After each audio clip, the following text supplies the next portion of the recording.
Hello दोस्तों, welcome back to my YouTube channel maths plaza. तो दोस्तों, आज मैं इस वीडियो में बिहार बोर्ड क्लास 9th इतिहास चैप्टर 1 जिसका नाम है भौगोलिक खोजें।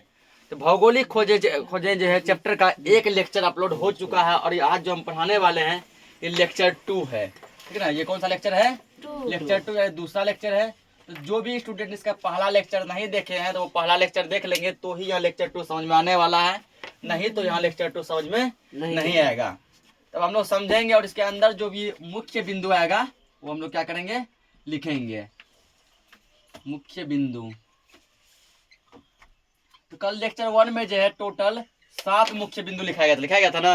हाँ। तो आज लेक्चर 2 में मुख्य बिंदु 8 नंबर से लिखाया जाएगा। मुख्य बिंदु मतलब main point, main point 8 number से आप क्या होगा लिखाया जाएगा। ठीक। तो कल देखो, कल का जो लास्ट टॉपिक जो एक्सप्लेन जो हुआ था वो था कि अमेरिका की खोज किसने की थी। अमेरिका की खोज किसने की थी, जिसमें बताया गया था कि 1492 ईस्वी में अमेरिका की खोज कोलंबस ने की थी। ठीक ना, कोलंबस का पूरा नाम था क्रिस्टोफर कोलंबस। क्या नाम था? Christopher Columbus. ठीक ना, तो यानी कि कल का लास्ट टॉपिक यही है ना कि 1492 ईस्वी में क्रिस्टोफर कोलंबस ने अमेरिका की खोज की थी। आज उससे आगे समझते हैं।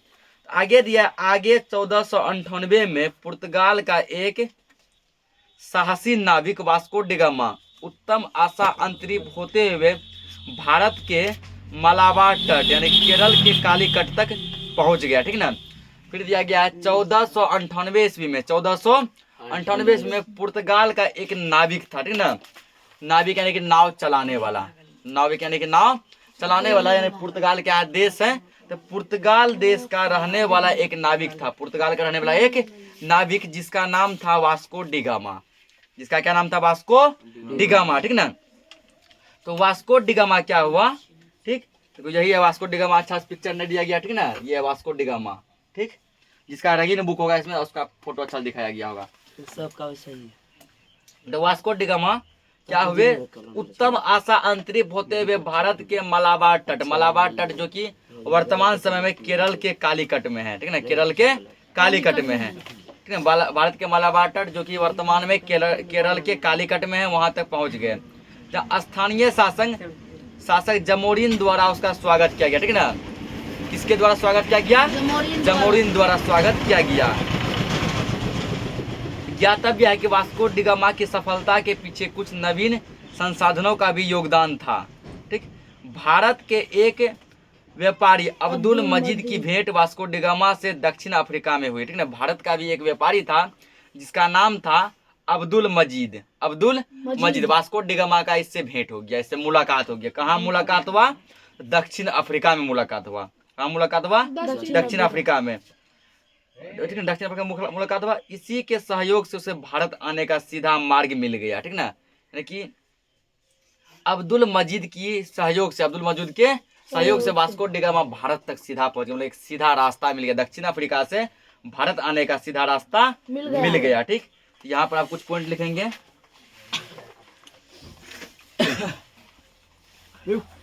मुख्य बिंदु लिखेंगे 1498 ईस्वी में, अल्लाह मत करो, 1498 ईस्वी में, 1498 ईस्वी में पुर्तगाल का एक नाविक, ठीक ना, ये नाविक, ये कौन था? नाव चलाने वाला। ठीक ना, पुर्तगाल का एक नाविक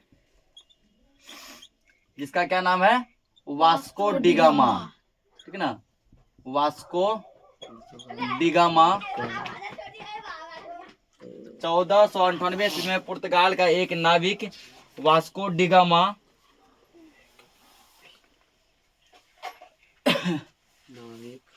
ने भारत आने के मार्ग, मार्ग यानी रास्ता, मार्ग मतलब क्या होता है? रास्ता। ब्रैकेट में लिख दिया भारत आने के, भारत आने के, यहां जोड़ दो, भारत आने के मार्ग यानी रास्ता 1498 ईस्वी में पुर्तगाल का एक नाविक वास्को डिगामा ने भारत आने का मार्ग का खोज किया। मार्ग का खोज किया, ठीक ना। अब यहाँ से क्या पॉइंट बनेगा, इससे कितना ऑब्जेक्टिव बन सकता है। पूछ सकता है कि भारत आने के रास्ते का खोज किसने किया, वास्को डिगामा ने। या डायरेक्ट कभी कभी ऐसे ही पूछता है कि भारत का खोज किसने किया, भारत का खोज किसने किया, तभी क्या होगा, वास्को डिगामा ने। पूछेगा भारत का खोज कब किया गया, 1498 ईस्वी में। 3 ऑब्जेक्टिव बन गया। वास्को डिगामा क्या था, एक नाविक था या नाव चलाने वाला। 4 हुआ। सब इसी पॉइंट से बन रहा है। वास्को डिगामा कहाँ का यात्री था, पुर्तगाल का, ठीक है। या फिर वास्को डिगामा किस देश का रहने वाला था, पुर्तगाल का, ठीक ना। तो एक पॉइंट से देखो 4 से 5 ऑब्जेक्टिव निकला, ठीक। तो पॉइंट क्या है, 1498 ईस्वी में पुर्तगाल का एक नाविक वास्को डिगामा ने भारत आने के मार्ग यानी रास्ता का खोज किया, ठीक ना। आगे इसमें पॉइंट क्या हुआ, तो वो भारत के कहाँ पहुंचे थे, अंतरिम भारत के मालाबार यानी केरल के कालीकट तक पहुंचे, जहां स्थानीय शासक जमोरिन द्वारा उसका स्वागत किया गया, ठीक ना। तो केरल के कालीकट में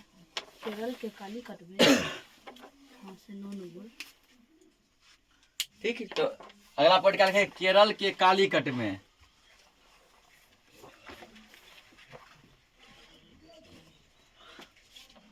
केरल के कालीकट में ये जगह है। केरल के कालीकट में वास्को डिगामा का स्वागत केरल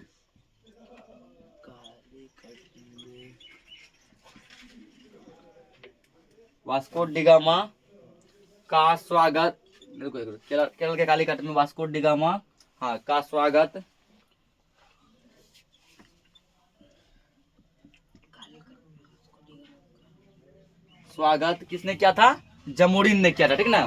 स्वागत जमोरिन ने किया, जमोरिन ने किया। अब देखो यहाँ से क्वेश्चन बन सकता है कि वास्को डिगामा का स्वागत किसने किया था, जमोरिन ने। किसने किया था, जमोरिन, ठीक है। भारत में वास्को डिगामा का स्वागत किसने किया था, जमोरिन ने। कहाँ पर किया था, केरल के कालीकट में, केरल के कालीकट में, केरल के कालीकट में वास्को डिगामा का स्वागत जमोरिन ने किया था, ठीक। आगे समझते हैं। अब भारत के एक व्यापारी अब्दुल मजीद की भेंट वास्को डिगामा से दक्षिण अफ्रीका में हुई, ठीक है ना। तो यहाँ ये वाला पॉइंट भी इम्पोर्टेंट है।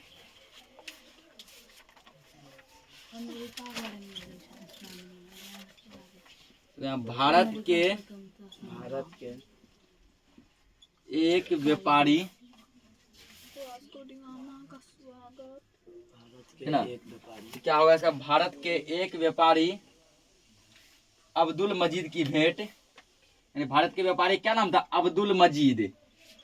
भारत के एक व्यापारी, भारत के एक व्यापारी, इस व्यापारी क्या नाम था, अब्दुल मजीद, अब्दुल मजीद, ठीक ना। भारत के एक व्यापारी अब्दुल मजीद, याद रखना, भारत के व्यापारी क्या नाम था यहाँ पे, अब्दुल मजीद। भारत के एक व्यापारी अब्दुल मजीद की भेंट वास्को डिगामा से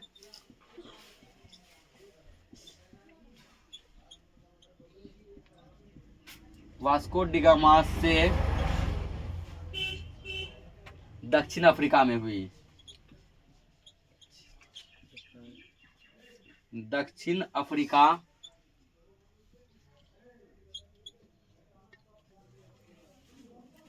में हुई। अब देखो पूछ सकता है कि भारत के किस व्यापारी से वास्को डिगामा की भेंट हुई थी, तो अब्दुल मजीद से, ठीक। या फिर पूछ सकता है ना कि वास्को डिगामा की भेंट अब्दुल मजीद से कहाँ हुई थी, दक्षिण अफ्रीका में। या फिर ऐसे पूछेगा, अब्दुल मजीद और वास्को डिगामा की मुलाकात यानी भेंट कहाँ हुई थी, दक्षिण अफ्रीका में, ठीक ना। समझ गए पूरा यहाँ तक। अब आगे समझते हैं। वास्को डिगामा द्वारा भारत से लाए गए वस्तुओं को 26 गुना मुनाफे पर यूरोपीय बाजारों में बेचा गया, ठीक ना। समझो ये सब कितना फायदा हुआ। कहने का मतलब हुआ कि वास्को डिगामा भारत से जो सामान खरीद कर ले गया, ठीक है ना, वास्को डिगामा जो भारत से सामान खरीद कर ले गया, उसको अपने देश में, ठीक है ना, यानी यूरोपीय बाजार में, यूरोप महादेश में, पुर्तगाल में 26 गुना मुनाफे पर बेचा। कितना मुनाफे पे? कहने का मतलब यदि कोई चीज 1 रुपया में खरीद के ले गया ना भारत से, उसको 26 टका में बेचा। 100 टका में ले गया 2600 टका में बेचा। अरे 1000 टका में ले गया खरीद के तो 26,000 टका में बेचा, ठीक है ना। खरीदा कितना में? 1000 में। बेचा कितना में? 26,000 में, ठीक। 26 गुना मुनाफे पर बेचा। अमेरिका अर्थात नई दुनिया की खोज यूरोपियनों की एक नई उपलब्धि थी, जिसे 1492 में ही कोलंबस ने प्राप्त किया, ठीक ना। अमेरिका को यहाँ पर नई दुनिया कहा गया है, ठीक है। तो अमेरिका यानी कि नई दुनिया की खोज किसने की थी? अगर कहीं पूछ देगा कि नई दुनिया की खोज किसने की थी, तब भी होगा कोलंबस ने। क्या होगा? नई दुनिया खोज किसने की थी? कोलंबस ने, क्योंकि अमेरिका को ही नई दुनिया कहा गया है, ठीक ना। यद्यपि कोलंबस ने अमेरिका को भारतीय उपमहाद्वीप का हिस्सा समझा। कोलंबस क्या किए? अमेरिका को भारत के उपमहाद्वीप का हिस्सा समझे और यहाँ के निवासियों को रेड इंडियन कहा, ठीक ना। तो कोलंबस ने भारत के निवासियों को क्या कहा? रेड इंडियन, ठीक। तो ये लिखेंगे मेन पॉइंट। यद्यपि कोलंबस ने अमेरिका को भारतीय उपमहाद्वीप का हिस्सा समझा, एक मिनट, यद्यपि कोलंबस ने अमेरिका को भारतीय उपमहाद्वीप का हिस्सा समझा और यहाँ के निवासियों को रेड इंडियन कहा। यहाँ लिखो, ठीक ना। कोलंबस ने अमेरिका के निवासियों को क्या कहा? क्या होगा? Red Indian. नहीं दिखा पर इसकी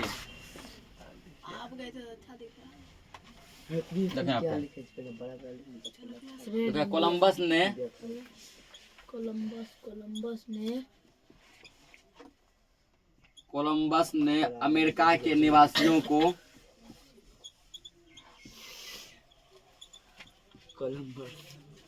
अमेरिका के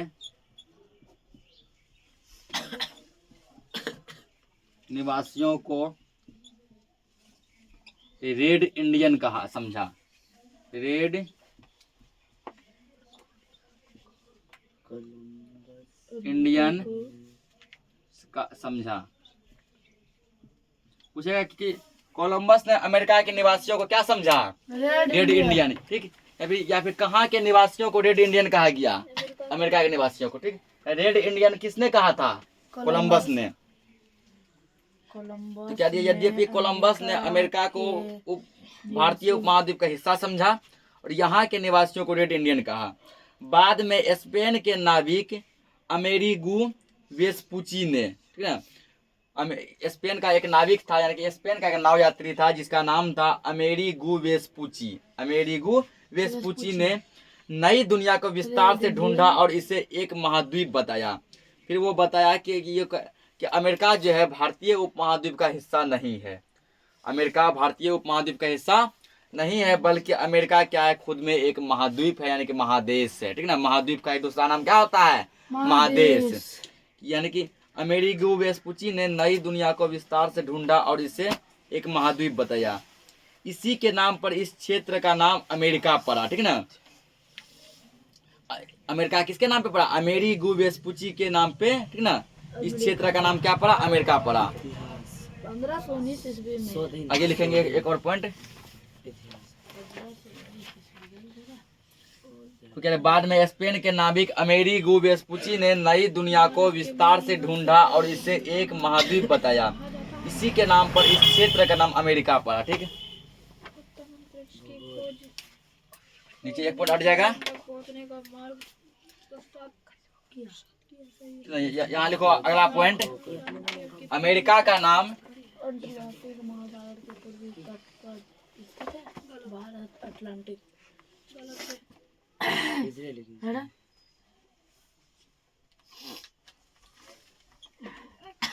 अमेरिगो, ठीक ना, अमेरिगो वेस्पुची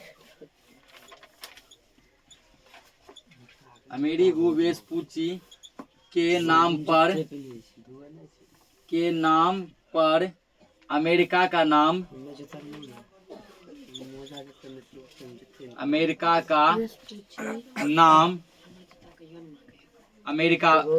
अमेरिका पड़ा।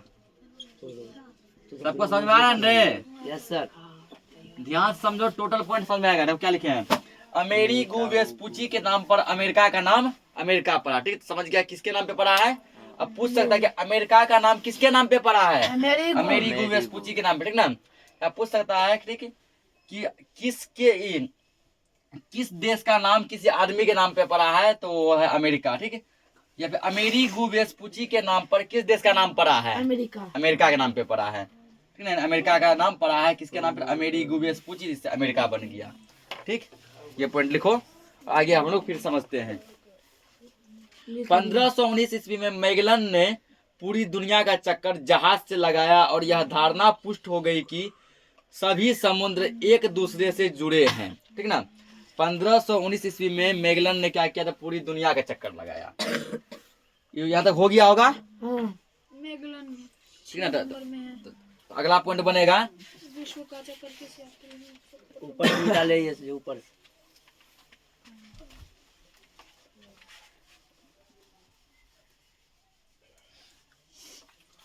खाली 12 में पॉइंट बचा है ना। हाँ बस हो गया वो भी। पीछे हो गया सबका। हाँ।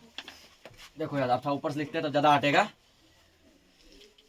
टोटल पॉइंट समझ में आ रहा है ना, क्योंकि एक एक लाइन वाइज पॉइंट निकाल रहे हैं। पढ़ते जाओ, पॉइंट निकालते जाओ। ठीक ना, यही है पढ़ने का सही तरीका। थ्योरी पढ़ो, उससे क्वेश्चन निकालो। ठीक, थ्योरी पढ़ो, उससे क्या निकालो, बस वो जो समझा रहे हैं वो थ्योरी है। बस हो गया सर, वो भी।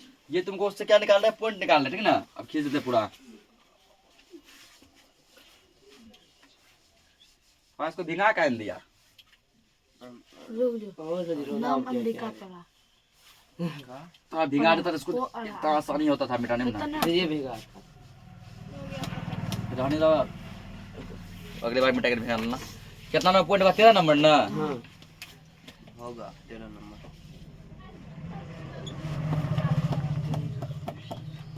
तो लिखेंगे आगे। अब पूरी दुनिया का चक्कर किसने लगाया, तो मैगलन ने। ठीक ना, देखो यहाँ 1519 ईस्वी में 1519 ईस्वी में पूरी दुनिया का चक्कर, ईस्वी में 1519 ईस्वी में पूरी दुनिया का चक्कर मैगलन ने लगाया। कौन लगाया, मैगलन ने लगाया। ठीक ना,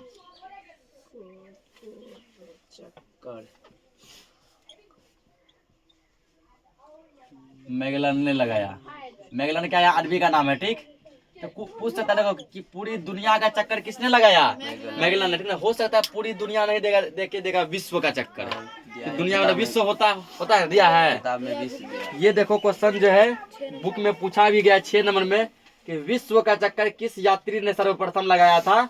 इसका क्या आ जाएगा, ऑप्शन नंबर ए, मैगलन। क्या आ जाएगा, मैगलन। बन गया क्वेश्चन तुरंत। ठीक ना, इसको पूरा विश्व भी कहा जाता है, यानी कि विश्व का चक्कर किसने लगाया था, मैगलन ने। पूरी दुनिया का चक्कर किसने लगाया, मैगलन ने। पूछेगा मैगलन ने दुनिया का चक्कर कब लगाया था, 1519 ईस्वी में। कब लगाया था, 1519 ईस्वी में लगाया था। ठीक ना, यानी कि किस शताब्दी में, 16वीं शताब्दी में। ठीक, सदी बोलो या शताब्दी बोलो, एक ही बात है। तो तब से ये, ठीक है, जब ये पूरा दुनिया का जब चक्कर लगा है, किससे लगाया चक्कर, जहाज से। ठीक है, किससे चक्कर लगाया था, जहाज से। कौन जहाज, तो पानी वाला जहाज से।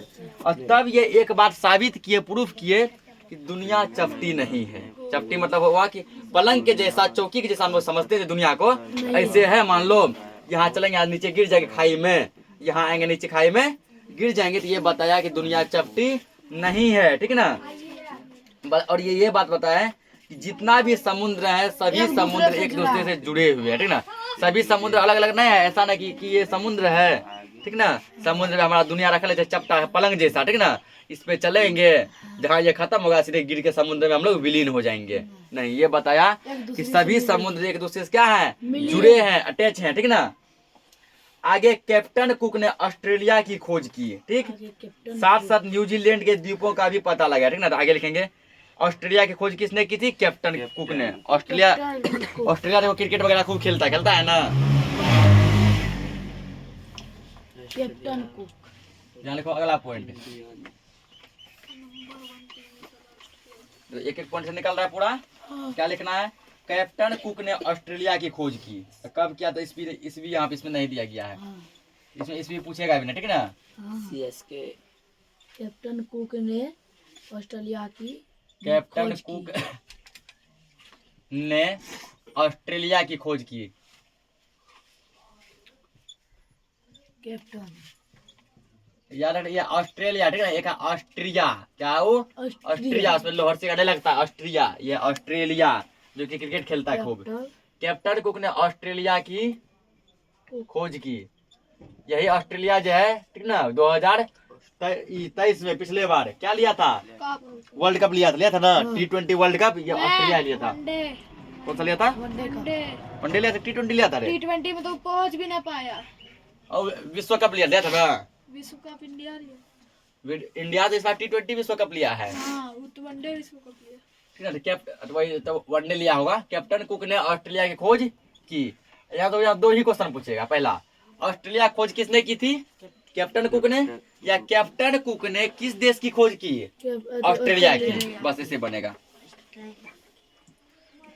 सर जॉन और सेबास्टिन केबोट ने न्यू फाउंडलैंड के द्वीपों का पता लगाया, ठीक ना। भौगोलिक खोजों को प्रोत्साहन देने में विभिन्न यूरोपीय देशों के शासकों ने भी महत्वपूर्ण भूमिका निभाई। भौगोलिक खोजों को क्या किया? तो भौगोलिक खोजों को प्रोत्साहन देने के लिए यूरोप के बहुत सारे शासक ने, यूरोपीय देश के, यूरोप महादेश के बहुत शासकों ने अपना योगदान दिया, जिसमें पुर्तगाल के राजकुमार हेनरी द नेविगेटर, पुर्तगाल का एक राजकुमार था, पुर्तगाल का कोई राजा होगा, उसका बेटा होगा हेनरी द नेविगेटर, यानी पुर्तगाल का राजकुमार हेनरी द नेविगेटर तथा स्पेन की महारानी इसाबेला प्रमुख थी, ठीक ना। इस प्रकार तो पूछ सकता है तब वो कि पुर्तगाल का राजकुमार कौन था, तो ये सब पॉइंट उतना इम्पोर्टेंट नहीं है, लेकिन याद रखना। पूछेगा पुर्तगाल का राजकुमार कौन था, तो याद रखना Henry the navigator, Henry the navigator, ठीक ना। हेनरी द नेविगेटर पुर्तगाल का क्या था? राजकुमार था। अब पूछेगा आगे, ठीक, स्पेन की महारानी कौन थी? इसाबेला, ठीक है। स्पेन की महारानी कौन थी? इसाबेला।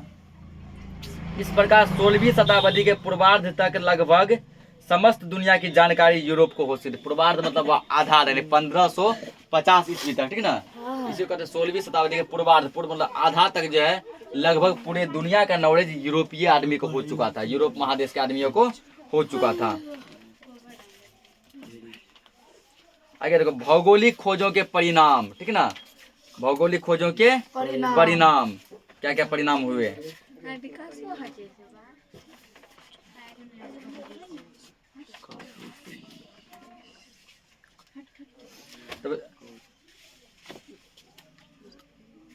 तो हम लोग अब पहले भौगोलिक खोजों के परिणाम को लिखेंगे, बाकी फिर सभी परिणाम को फिर पॉइंट वाइज समझेंगे।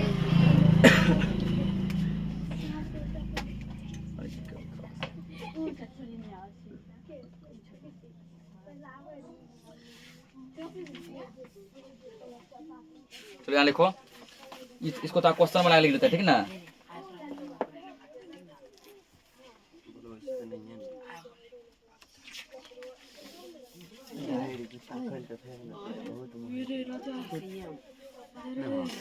ठीक, इसको क्वेश्चन बना के हम लोग क्या करते लिख देते हैं।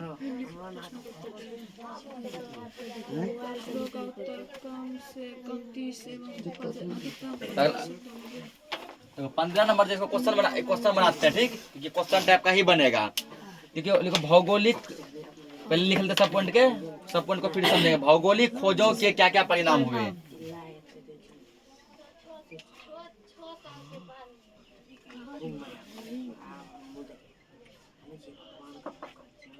भौगोलिक खोजों के परिणाम डायरेक्ट लिखो, भौगोलिक खोजों के परिणाम, यानी कि पूरा जो भौगोलिक दुनिया का जो खोज का जो संघर्ष चला, अंत में इसका क्या परिणाम निकला, ठीक ना। भौगोलिक खोजों के परिणाम, यानी परिणाम का मतलब होता है रिजल्ट,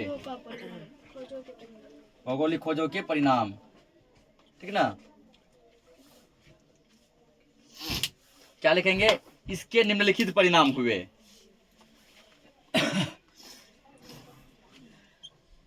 भौगोलिक खोजों के मतलब कि दुनिया का खोज का जो संघर्ष चला, उसका क्या क्या परिणाम हुआ, क्या रिजल्ट निकला। तो भौगोलिक खोजों के परिणाम, तो इसके निम्नलिखित परिणाम हुए। निम्नलिखित यानी कि नीचे लिखा हुआ, ठीक है ना, जो नीचे भी हम लोग लिखने वाले हैं। इसके निम्नलिखित परिणाम हुए। परिणाम हुए। फेयर कॉपी तुम लोग बना रहा है ना, इसके निम्नलिखित परिणाम हुए। ठीक, आप देखो यहाँ पॉइंट वाइज लिख दो क्या क्या परिणाम हुआ, सबको फिर समझेंगे हम लोग।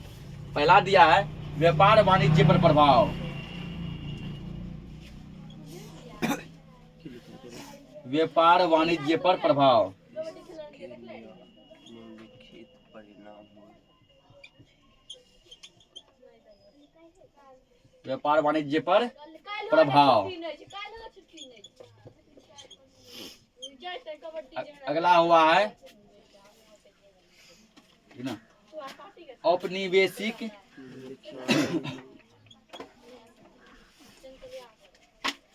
औपनिवेशिक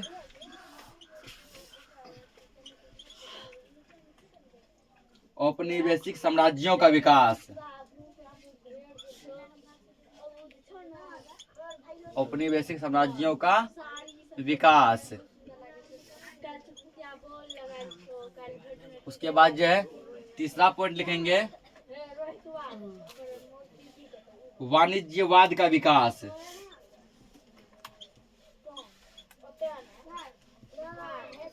वाणिज्यवाद का विकास।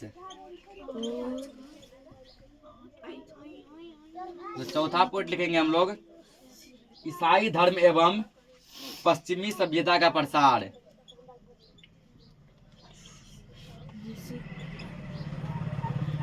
ईसाई धर्म एवं पश्चिमी सभ्यता का प्रचार।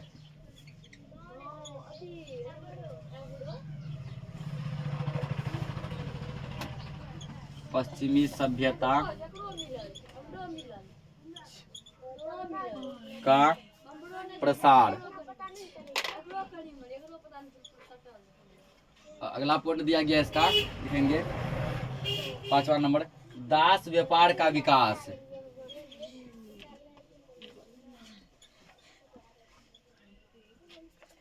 दास व्यापार का विकास।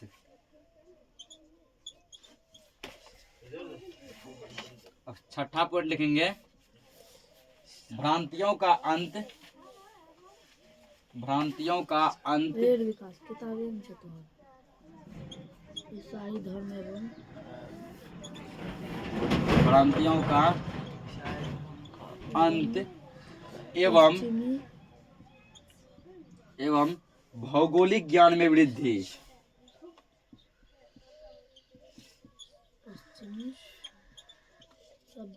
भौगोलिक ज्ञान में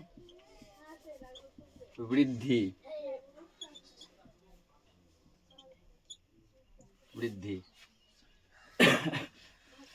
तो ये सब परिणाम क्या क्या भौगोलिक खोजों के ये 5 से 6 परिणाम निकले। ठीक ना, अब सभी परिणाम को हम लोग पॉइंट वाइज पूरा समझते हैं। तो जिसमें देखो सबसे पहले समझे भौगोलिक खोजों के परिणाम का हेडिंग। ठीक, लिखो तो इसको तुम लोग हम समझते हैं। भौगोलिक खोजों के परिणाम काफी दूरगामी और महत्वपूर्ण साबित हुए। ठीक ना, भौगोलिक खोजों के परिणाम बहुत ही दूरगामी साबित हुए और क्या हुए काफी महत्वपूर्ण साबित हुए।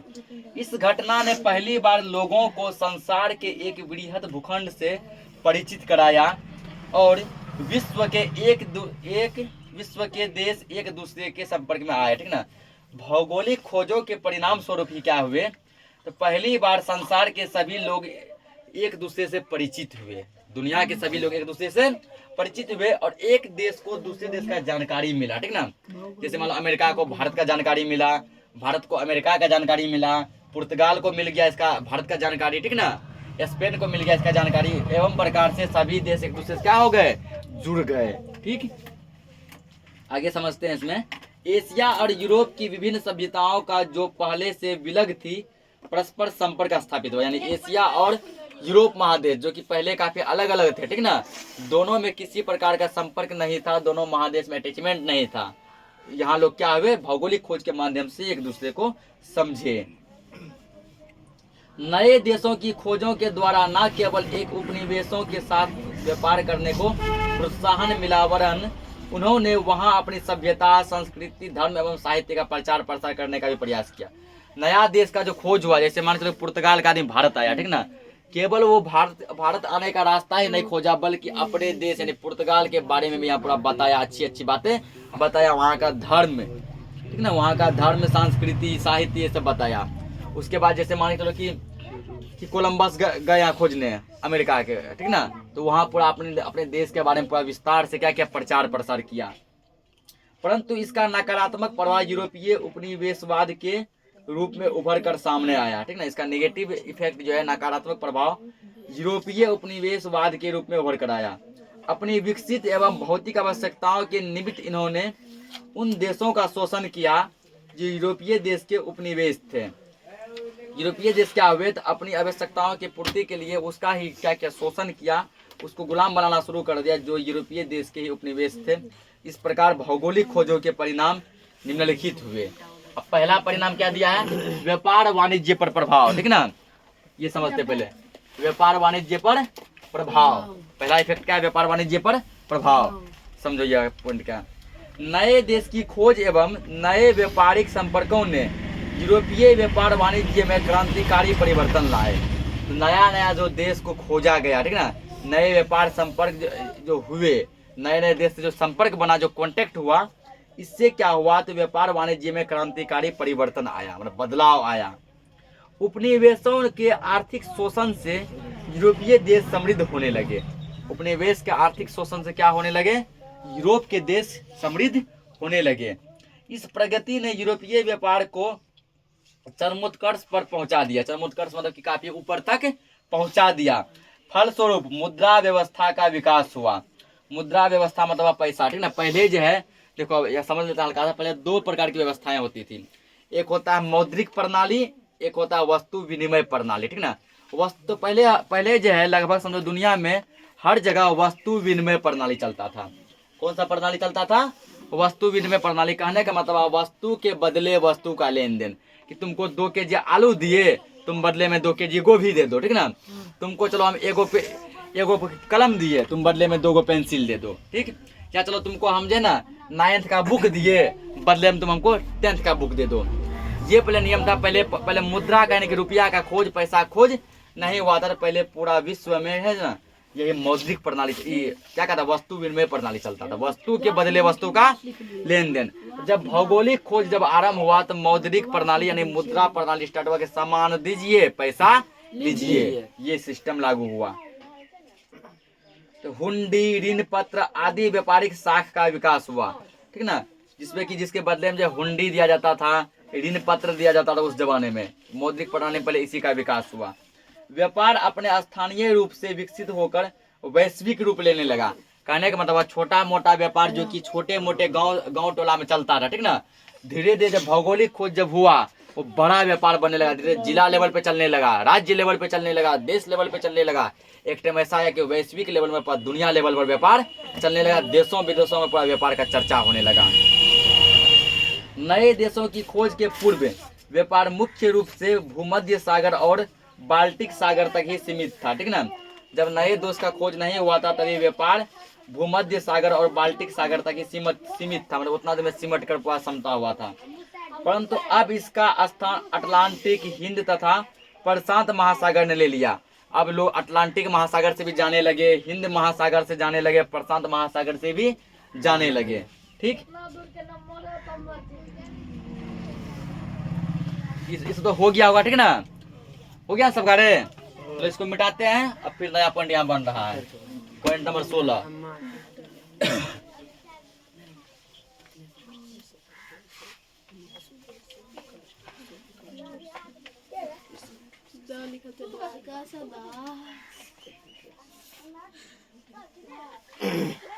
समझ में आ रहा है ना कि नहीं आ रहा है रे? जिसको जो पॉइंट समझ में नहीं आ रहा है, ठीक ना, बेझिझक पूछो, क्योंकि यहाँ तुम लोग पढ़ने और समझने आया है, नहीं कि बातचीत करने। और हम बार बार तुम लोग से यही रिक्वेस्ट करेंगे, ठीक ना, जितना भी हो सकता है पढ़ने के प्रति सजग रहो और पढ़ने के प्रति पूरा क्या करो, ध्यान दो। यदि समझ नहीं पढ़ेगा ना तो कोई तुम्हारा साथ देने वाला नहीं होगा, कोई भी तुम लोगों का साथ देने वाला नहीं होगा। यहाँ तक समझो, कोई तो बहुत दूर की बात है, ठीक ना। अंधेरे में जो है, अंधेरे में हमारा परछाई भी हमारा साथ नहीं देता है। जब रात में अंधेरा होता है अंधेरे में हमारी परछाई भी हमारा साथ देती है नहीं। तो जब ये सोचो, जब हमारा खुद का परछाई जो कि जीवन भर हमारा साथ देता है, जीवन के साथ भी जीवन के बाद भी परछाई हमारे साथ साथ चलता है ना। जब देखो व्यक्ति की मृत्यु हो जाती है, जब उसको कंधे पर से लेके जाया जाता है, तब भी उसका परछाई उसके साथ चलता है ना। जो परछाई समझो जीवन भर हमारा साथ देता है, अंधेरे में वो परछाई तक हमारा साथ छोड़ देता है। आज तक देखा कभी अंधेरा में परछाई बनता है नहीं। ये समझो कि जब अंधेरे में हमारा परछाई हमारा साथ छोड़ देता है तो दुनिया हमारा साथ क्या देगा, ठीक ना। इसलिए जो है क्या करो, मन लगा के पढ़ो। यदि नहीं पढ़ेगा तो कोई किसी का साथ नहीं देता दुनिया में, चाहे वो कितना ही सगा आदमी ही क्यों ना हो, किसी का साथ नहीं देता है, ठीक। तो दुनिया जब समझो हमारा परछाई साथ छोड़ देती है तो हम दुनिया वाले से क्या ही एक्सपेक्ट करें, क्या ही उम्मीद लगाएं। आगे क्या लिखने वाले थे? 16 नंबर पॉइंट ना। तो 16 नंबर पॉइंट लिखेंगे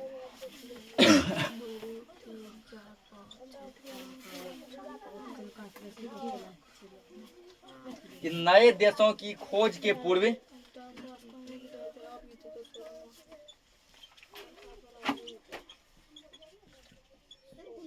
नए देशों के खोज के पूर्व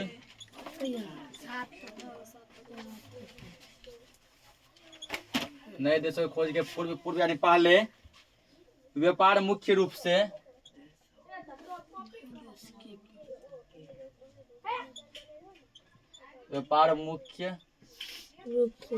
रूप से भूमध्य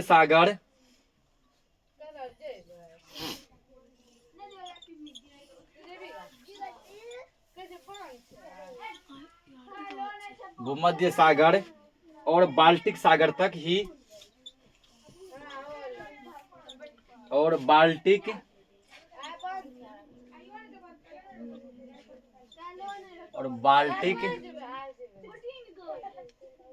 सागर तक ही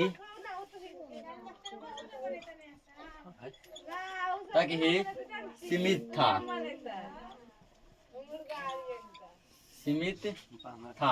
तो क्या बोला गया, नए देश के खोज के पूर्व व्यापार मुख्य रूप से भूमध्य सागर और बाल्टिक सागर ही सीमित था, ठीक ना। मतलब जब नया देश का खोज नहीं हुआ था, जब अलग अलग देशों से जानकारी नहीं हुई थी, ठीक ना, तो तभी क्या हुआ था ना, तभी केवल मात्र जो है 2 ही सागर से हम लोगों का व्यापार चलता था।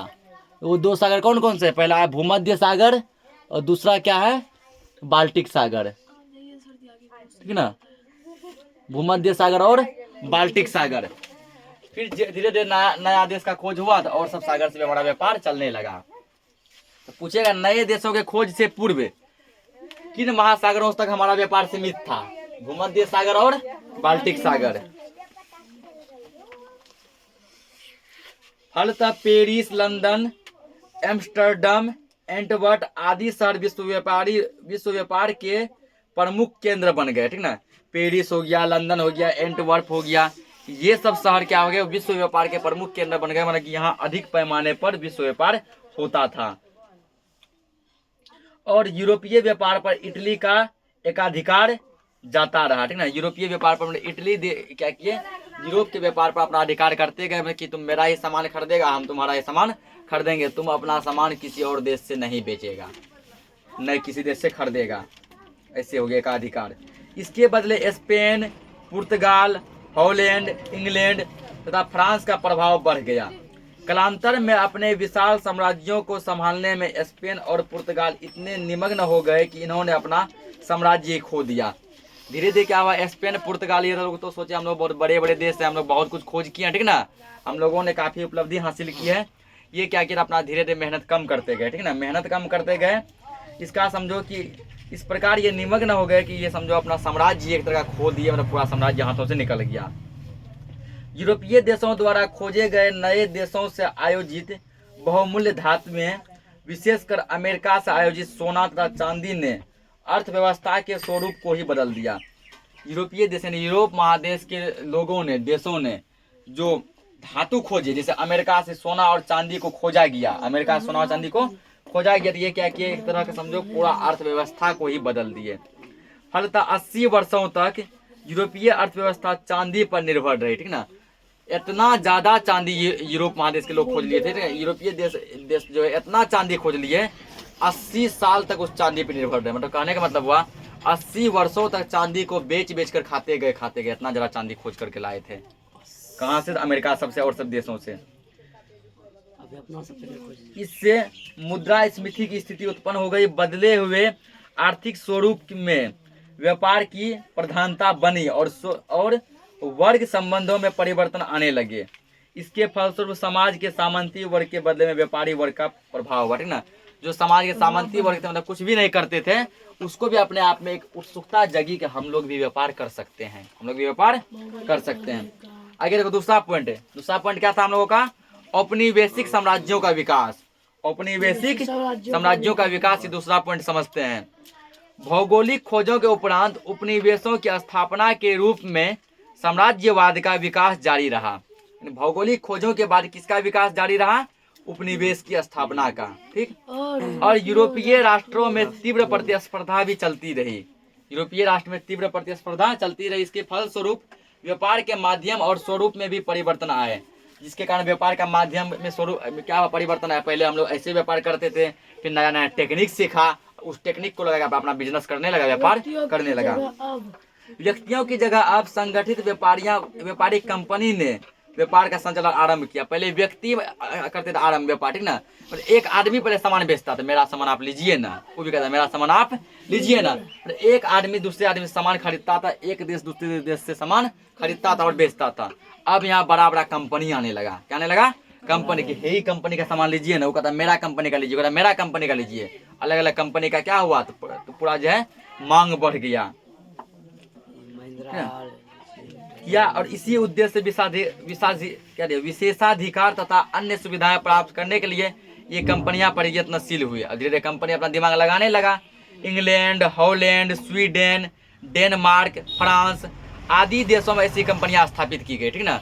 ऐसे बड़े बड़े कंपनी कहाँ स्थापित हुए? England, Holland, Sweden, Denmark, France, इन सब देशों में कंपनी की स्थापना की गई। इनमें से कुछ कंपनियां व्यापारियों के द्वारा प्रायोजित थे और कुछ राज्य द्वारा। कुछ ऐसे कंपनियां थी जिसको व्यापारी लोग चलाते थे, यानी बिजनेसमैन चलाते थे। तो कुछ ऐसे कंपनियां थी जिसको राज्य सरकार चलाते थे, ठीक ना। आगे अमेरिका, अफ्रीका, ऑस्ट्रेलिया, अन्य द्वीपों समूहों में उपनिवेश एवं बस्तियां बसाई गई। धीरे धीरे अमेरिका में लोग बसे, ठीक है। उपनिवेश मतलब कि बड़ा बड़ा कंपनी का स्थापित हुआ। अफ्रीका, ऑस्ट्रेलिया, इन सब में। प्रारंभ में पुर्तगाल और स्पेन उपनिवेश स्थापित करने में अग्रणी रहे, ठीक ना। सबसे पहले कंपनी स्थापित करने वाले देश, उपनिवेश स्थापित करने वाले देश कौन थे? पुर्तगाल और स्पेन ही थे। 16वीं सदी के अंत, यानी कि जब 1500 कुछ ईस्वी जब खत्म होने लगा, यानी 1590 1595 तक, और 17वीं शताब्दी के प्रारंभ तक। 17वीं शताब्दी क्या मतलब 1600 कुछ ईस्वी, जब 1590 95 यानी वो खत्म हुआ, 1601 1602 जब स्टार्ट हुआ, तब क्या हुआ? फ्रांस भी इसमें शामिल हो गया। इस कंपनी में फ्रांस भी पूरा क्या हो गया? शामिल हो गया। अब नया देखो, अगला टॉपिक तीसरा जो था हम लोगों का पॉइंट, वो क्या था? वाणिज्यवाद का विकास। वाणिज्यवाद का विकास तीसरा समझते हैं। नए देशों की खोज तथा व्यापार के वैश्विक विस्तार के फलस्वरूप आधुनिक पूंजीवाद का जन्म हुआ। जब नए देश की खोज हुई, ठीक ना, और क्या हुआ? व्यापार के वैश्विक विस्तार, व्यापार पूरा विश्व लेवल पे आ गया। जो व्यापार का भी, जो बिजनेस का भी गांव घर तक सीमित था, आज वो बिजनेस जो है, व्यापार जो है, पूरा दुनिया लेवल पर चलने लगा। तो इसमें क्या हुआ? तो आधुनिक पूंजीवाद का जन्म हुआ, यानी आधुनिक पूंजीवाद का उदय हुआ। इस आर्थिक व्यवस्था में बुलियन की महत्ता बढ़ी। इसकी महत्ता बढ़ गई, बुलियन की। सोने की महत्ता ने यूरोपीय देशों का ध्यान इस ओर आकर्षित किया। सोने का महत्व बढ़ा। सोना क्या किया? अपनी ओर सबको आकर्षित किया। तथा अंतर्राष्ट्रीय स्तर पर सोने एवं चांदी की लूट हुई। मतलब पूरा देश जो पूरा हरेक कोई सोना चांदी के लिए पूरा मरने लगा। लाइट छोड़ दो। पूरा हरेक कोई सोना चांदी के लिए क्या हो गया? पूरा मरने लगा। सब सोना चांदी के हासिल करने के लिए क्या करने लगा? तो अपने आप में जज्बा लाने लगा। साथ साथ इसका भंडारण भी किया जाने लगा। भंडारण मतलब जमा, ठीक ना, कि हम लोग यदि मान के चलो इसको खत्म कर देंगे, फिर हमारा पीढ़ी जो आएगा, नया भविष्य जाएगा, उसको कैसे पता है सोना नाम का कुछ होता था, चांदी नाम का कुछ होता था। इसके लिए वो उसको जमा करने लगा। इन भंडारों की प्राप्ति में स्पेन अग्रणी था, ठीक ना। सोने और चांदी के भंडारण में स्पेन क्या था? अग्रणी, मतलब कि स्पेन देश जो वो सबसे अधिक जमा किया था। अगला दिया ईसाई धर्म एवं पश्चिमी सभ्यता का प्रचार। चौथा पॉइंट इसका समझते हैं। जैसा कि पूर्व में उल्लिखित है कि भौगोलिक खोजों ने यूरोपीय देशों की सभ्यता, संस्कृति, धर्म एवं साहित्य का प्रचार प्रसार किया। ठीक, ये पहले के पॉइंट में बताया गया कि भौगोलिक खोज जो है अपने धर्म, सभ्यता, संस्कृति, साहित्य इसका प्रचार किया। धर्म युद्धों की असफलता के कारण ईसाई धर्म का प्रचार प्रसार जो धीमा पड़ गया था, नए भौगोलिक खोजों ने इसमें प्राण डाल दिए। जब धर्म युद्ध हुआ था, ठीक ना, जब धर्म युद्ध हुआ था, कहने का मतलब हुआ कि हिंदू मुस्लिम के बीच, मुस्लिम ईसाई के बीच ऐसे जो युद्ध हुआ था, तो उस समय क्या हुआ, ईसाई धर्म का प्रचार प्रसार रुक गया था। ईसाई मतलब क्रिश्चियन, ठीक ना, क्रिश्चियन का प्रचार प्रसार रुक गया था। और जब क्या हुआ तो भौगोलिक खोजें आरंभ हुई, नए नए देश का खोज आरंभ हुआ, तो ये भी पूरा जीवित होने लगे, मतलब उजागर होने लगे। ईसाई धर्म के प्रचारों ने अफ्रीका, एशिया तथा अमेरिका के दुर्गम स्थलों में जाकर अपना धर्म प्रचार किया। अफ्रीका महादेश, एशिया महादेश, अमेरिका महादेश, उसके ऐसे ऐसे स्थान पर गए जहाँ कोई भी देश, ठीक ना, क्या था, तो वहाँ जहाँ कोई भी क्रिश्चियन ईसाई नहीं था, वहाँ अपना प्रचार किया। इसका नकारात्मक प्रभाव यह पड़ा कि इन क्षेत्रों में धन का लालच देकर एवं जबरन धर्मांतरण एवं सांस्कृतिक अतिक्रमण किया गया। कहने का मतलब लोभ दिया गया, जो हिंदू है उसको लोभ दिया गया, ठीक ना, हिंदू मुस्लिम, उसके बाद सिख को लोभ दिया गया कि हम आपको इतना पैसा देंगे, आप ईसाई धर्म में कन्वर्ट हो जाइए। ईसाई में क्या हो जाइए, कन्वर्ट हो जाइए, मतलब अपना हिंदू धर्म चेंज करके ईसाई बन जाइए, मुस्लिम धर्म बदल के ईसाई बन जाइए, ठीक ना, क्रिश्चियन बन जाइए। ये पैसा का लोभ दिया गया, हम आपको, अगर आप क्रिश्चियन बनते हैं हम आपको इतना पैसा देंगे। जबरदस्ती धर्म चेंज करवाया गया। ठीक, इसका क्या भारी विरोध हुआ। दूसरी तरफ धर्म के व्यापक प्रचार के चर्च की प्रभुसत्ता को कम किया गया। भौगोलिक खोजों के कारण हुई ज्ञान में वृद्धि ने तत्कालीन धर्म के विषय में कई प्रश्न उठ खड़े हुए। कि भौगोलिक खोज का जब आरंभ, मतलब लोग क्या है अपने देश से दूसरे देश घूमने लगे, अलग अलग क्षेत्रों में जब घुमा तो दिमाग खुला और ज्ञान हुआ, तो ज्ञान के कारण नए नए प्रश्न उठने लगे कि हम यदि ईसाई में कन्वर्ट होंगे तो क्यों कन्वर्ट होंगे, हमारे धर्म में क्या बुराई है, हमारे हिंदू धर्म में क्या कमी है, मुस्लिम धर्म में क्या कमी है। धर्म को भी इस तर्क की कसौटी पर कसा जाने लगा, जिससे धर्म सुधार आंदोलन की पृष्ठभूमि का निर्माण हुआ। ना 4 मिनट 50 हो जाएगा। इस चैप्टर खत्म करते हैं, आगे देखो अगला टॉपिक जैसे है भौगोल व्यापार की विकास। भारत में यूरोपीय कंपनियों का स्थापना, ठीक ना, कि कब जो है किस कंपनी का स्थापना हुआ, ठीक, कब यानी किस ईस्वी में किस कंपनी का स्थापना हुआ। 17 नंबर। अगला पॉइंट लिखेंगे 17 में बहुत सा ऑब्जेक्टिव छुपल है। ठीक, भारत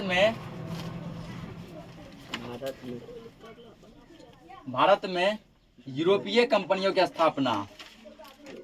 अब 5 मिनट में सब चैप्टर खत्म हो जाएगा। यूरोपीय कंपनियों की स्थापना, सबको समझ में आता है ना पूरा? रे जहां समझ में नहीं आए उठ के तुरंत पूछो क्वेश्चन। स्थापना, कुछ कंपनी भी भारत में इस क्रम में लगाए गए, जैसे देखो पुर्तगालियों का आगमन,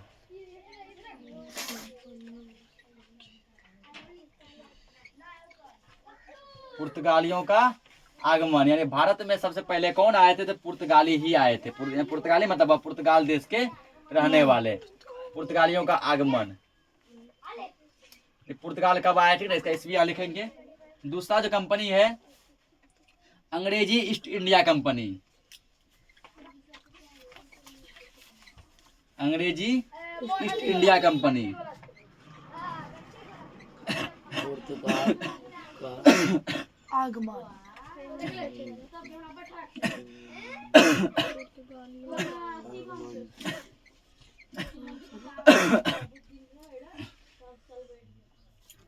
तीसरा जो है वो है डच कंपनी, ठीक है ना, डच क्या है? कंपनी है। चौथा है फ्रांसीसी, फिर क्या है, फ्रांस का आदमी भी अपना कंपनी भारत में लगाए, अरे फ्रांसीसी। पांचवा है डेनिस, डेनिस। छठा क्या है? तो छठा जो वो है स्वीडिश, स्वीडिश। स्वीडिश। अब पूछे तो भारत में आने वाली सबसे पहली कंपनी कौन सी है? पुर्तगाली, ठीक ना। भारत में सबसे पहले पुर्तगाल ही आए थे। कब आए थे? 98 ईस्वी में पुर्तगाल से उस टाइम 1498 में कौन आए थे? तो पुर्तगाल एक यात्री व्यापारी बोलो, यात्री बोलो, नाविक बोलो, जो बोलो वो थे कौन? तो वास्को डिगामा, वास्को डिगामा, ठीक है, जो कि पहली बार भारत आए थे ना। और धीरे धीरे उसके बाद जो लोग आने लगे वो क्या किया, भारत में अपना पुर्तगाल का कंपनी स्थापित कर दिए। उसके बाद आ गया अंग्रेजी ईस्ट इंडिया कंपनी, अंग्रेजी ईस्ट इंडिया कंपनी जो कब आया? 1600 ईस्वी में, ठीक ना। ये जो क्वेश्चन लिखा है ना, ये कोई भी कंपटीशन एग्जाम तुम उठा लो, बड़ा से बड़ा या फिर छोटा से छोटा, जॉब के लिए कोई कंपटीशन एग्जाम उठाओ, सब में पूछता है पुर्तगाली भारत कब आया था? 1498 ईस्वी में। अंग्रेजी ईस्ट इंडिया कंपनी भारत कब आया था? 1600 ईस्वी में। भारत आने वाली पहली कंपनी कौन सी है? पुर्तगाली, ठीक ना, यानी पुर्तगाल के आदमी। भारत आने वाली दूसरी कंपनी कौन सी है? अंग्रेजी ईस्ट इंडिया कंपनी। कब आई थी? 1600 ईस्वी में। डच कब आई? 1602 ईस्वी में, ठीक ना। फ्रांसीसी कब आए? फ्रांस का व्यापार करने आए भारत 1664 ईस्वी में। डेनिश कंपनी ये कब आया? 1616 ईस्वी में, ठीक ना, 1616 ईस्वी में। एक काम करो, फ्रांसीसी और डेनिश को उल्टा कर देते हैं, ठीक, रुक जाओ। तब ये स्वीडिश कब आया? 1731 में, ठीक ना, 1731 ईस्वी में। इसको उल्टा करते तब क्रम में बन जाएगा 1400, 1600, 1602, 1616। कोई बात नहीं, तुम लोग को रहने दो, यहाँ बस खाली उल्टा कर देते हैं। पहले लिखते हैं डेनिश, फिर लिख देते हैं फ्रांसीसी। इससे होगा क्या, पूरा मतलब कि इसमें सही हो जाएगा ना, बढ़ते क्रम में हो जाएगा।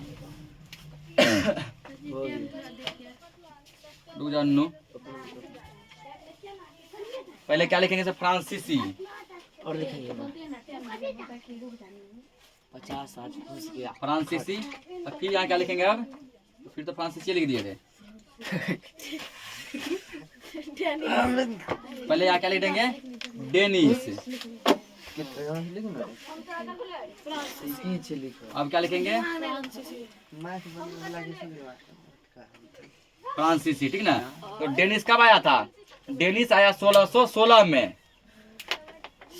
1616 ईस्वी में। और फ्रांसीसी कब आया? 1664 ईस्वी में। अब देखो क्रम में बन गया, ठीक ना। 1498, 1600, 1602, 1616, 1664, 1731।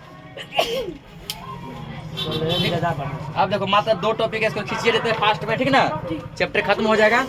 आगे दिया दास व्यापार का विकास। दास व्यापार का विकास अगला टॉपिक है। भौगोलिक खोजों के परिणाम स्वरूप विकसित हुए व्यापार वाणिज्य में मानव श्रम की महत्ता ने दास व्यापार को प्रोत्साहित किया, ठीक ना। जब भौगोलिक खोज जब आरंभ हुए तो लोगों को खोज के लिए क्या चाहिए? पैसे कौड़ी चाहिए ना। अब पैसों के लिए क्या चाहिए? तो अब आदमी मेहनत करेगा। क्या करेगा? मेहनत। तो लोग क्या करने लगे? मानव श्रम, मानव जब मेहनत करने लगे, श्रम करने लगे, ठीक ना। श्रम में क्या? दास व्यापार को प्रोत्साहित हुआ। दास मतलब कि लोग उसको अब नौकर बनाने की कोशिश करने लगे। जो जैसे कि आदमी काम करना चाहते थे, लोग उसको क्या करने लगे? नौकर बनाने की कोशिश करने लगे, ठीक ना। नए अन्वेषित क्षेत्रों जैसे अमेरिका, अफ्रीका, ऑस्ट्रेलिया के मूल निवासियों को पकड़कर उन्हें यूरोप के बाजारों में बेचा जाना शुरू कर दिया, ठीक ना। तो यूरोप महादेश के लोग बहुत ही तेज हुआ करते थे उस समय में, ठीक ना। बहुत इंटेलिजेंट, ब्रिलियंट हुआ करते थे। अमेरिका महादेश के लोगों को, अफ्रीका, ऑस्ट्रेलिया, इन सभी देशों के महादेशों के लोगों को पकड़ कर यूरोप लाया गया, ठीक ना। यूरोप में उसको बेच देता था। किसी क्या किया? बेच दिया पर जीवन भर के लिए। उससे लाखों रुपए, करोड़ों रुपए उठा लिया, बोला इसको जीवन भर नौकरी खटवाते रहिए, ये आपका दास हो गया, नौकर हो गया, ठीक। आरंभ में गुलामों का व्यापार व्यक्तिगत स्तर पर था, ठीक ना। पहले एक व्यक्ति को बेचा, 2 व्यक्ति को बेचा, एक व्यक्तिगत स्तर पर था। 16वीं शताब्दी के अंत में इसने बाकायदा व्यापार का रूप धारण कर लिया था। 16वीं शताब्दी तक ये क्या, एक बिजनेस बन गया, व्यापार बन गया। 100 व्यक्ति को, हजार व्यक्ति को एक बार में बेचा जाने लगा, ठीक ना। पकड़ के लेके जाता था, सबको बेच देता था। ऐसा करने लगा यूरोप के लोग, ठीक। इन गुलामों से जंगल को काटने, खेती करने, सड़क बनाने, जहाज में ईंधन भरने आदि कठिन कार्य करवाए जाते थे। जिसको बेचते थे उन गुलामों से क्या करता था? जंगल कटवाता था, खेती करवाता था, ठीक ना, सड़क बनवाता था, ये सब काम करवाता था। इन पर अमानवीय बड़बड़ अत्याचार किए जाते थे। पूरा अत्याचार करता था, तुम मेरा नौकर है, गुलाम है, तुमको हम खरीदे हैं, ठीक ना। ऐसे पूरा अत्याचार किया जाता था। अब भोले भाले कमजोर लोगों का शोषण किया जाता था। तो जो आदमी था बोलने वाला था, वो बोलता था उसको मारता था, और जो बेचारा नहीं बोलता था वो खटा रहा है। आगे देखो अगला, भ्रांतियों का अंत एवं भौगोलिक ज्ञान का वृद्धि। अगला पॉइंट, भौगोलिक खोजों ने भौगोलिक ज्ञान के संदर्भ में व्याप्त भ्रांतियों को तोड़ने का कार्य किया। क्या किया? भ्रांतियों को तोड़ने का कार्य किया। इससे चर्च द्वारा प्रसारित अवधारणाओं पर उंगली उठने लगी। चर्च में क्या होने लगे? चर्च मतलब हुआ कि क्रिश्चियन लोग जहाँ पूजा करने जाते हैं, क्रिश्चियन लोग जहाँ पूजा करने जाते हैं, तो इससे चर्च द्वारा क्या हुआ? तो उंगली उठने लगी। कालांतर में यह यूरोप में धर्म सुधार आंदोलन का कारण था, कि यूरोप में जो धर्म जो क्या थे पूरा जो डगमगा गए थे, उसके सुधार का यह कारण था। नए गोलार्ध के आविष्कार से यूरोप की क्षुद्रता और दुनिया की महत्ता की अभूतपूर्व जानकारी ने मनुष्य को नए नए आविष्कारों के रास्ते पर खड़ा कर दिया। जब नए नए आदमी देश घूमे, अब आदमी सोचने लगा हम नया नया आविष्कार करें, नया नया चीजों का खोज करें, नए नए चीज बनाए। उसी के फलस्वरूप आज देखो दुनिया इतना विकसित है कि चांद तक पहुंच गया। इस संदेश में स्पेनिश सिक्के सामने और भी हैं, ठीक ना। स्पेनिश के सिक्के आए। बढ़े हुए समुद्री गतिविधियों ने समुद्री यात्राओं में उपयोगी विभिन्न उपकरणों तथा नक्शे, जैसे कंपास हो गया, ठीक है ना, कंपास दिशा सूचक यंत्र, नक्षत्र प्रणाली, इन सब चीजों का विकास क्या होने लगा? पूरा नया नया चीज बनने लगा। इससे संबंधित विद्वानों एवं पेशेवर वैज्ञानिकों के वर्ग का जन्म हुआ। कालांतर में इसी वर्ग ने पुनर्जागरण में महत्ता की भूमिका निभाई। ठीक, आगे जैसे अन्य परिणाम में जैसे दिया कि यूरोप विशेषकर इटली के नए नगरों का उद्भव, ठीक ना। यूरोप विशेषकर इटली में नए नगर का उद्भव। इटली किस महादेश में आता है? यूरोप महादेश में, ठीक ना। इटली किस महादेश में आता है? यूरोप महादेश में। इटली में नए नए नगर का क्या हुआ? उद्भव हुआ, खोज हुआ। भूमध्य सागर के महत्व में वृद्धि। भूमध्य सागर के महत्व में क्या हुआ? वृद्धि हुआ। पूंजीवाद, वाणिज्यवाद और साम्राज्यवाद का विकास हुआ। ठीक, और नौसैनिक क्रियाकलापों में वृद्धि, मतलब नौसैनिक नाव चलाने वाले सैनिक के क्रियाकलापों में क्या हुए? वृद्धि हुई, ठीक ना। इस प्रकार ये हमारा चैप्टर हो गया जय हिंद जय भारत, ठीक ना। चैप्टर खत्म हो गया।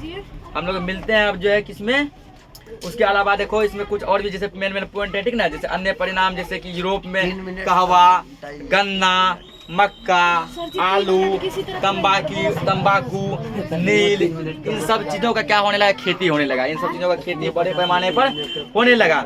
इसके अलावा जैसे चाय, कॉफी, तंबाकू, आलू, ये सब कहाँ से आने लगे? ये सब भारत देश में आने लगे, ठीक ना। इन सब चीजों का आगमन हमारे भारत में भी हुआ। चाय, तंबाकू, कॉफी, आलू, ये सब हमारे भारत भी आने लगे। अब भारतीय फसल जैसे आम, गन्ना, ये दूसरी जगह जाने लगे, ठीक ना। चाय, कॉफी, तंबाकू, ये सब भारत का फसल नहीं है, बल्कि दूसरे देशों से आया हुआ भारत में ये लगाया जाने लगा। पहले भारत में ये इसकी खेती नहीं होती थी। भारत में आम, गन्ना, ये सभी खेती होती थी, ये दूसरा देश जाने लगा। ठीक, इसी के साथ चैप्टर क्या हो गया पूरा फाइनली जय हिंद जय भारत, ठीक ना। तो अब क्या हो, ये लेक्चर 2 है। लेक्चर 3 में हम लोग क्या करेंगे? इसका क्वेश्चन आंसर करेंगे। ठीक, तो मिलते हैं नए लेक्चर में, तब तक के लिए जय हिंद। 2 मिनट कम।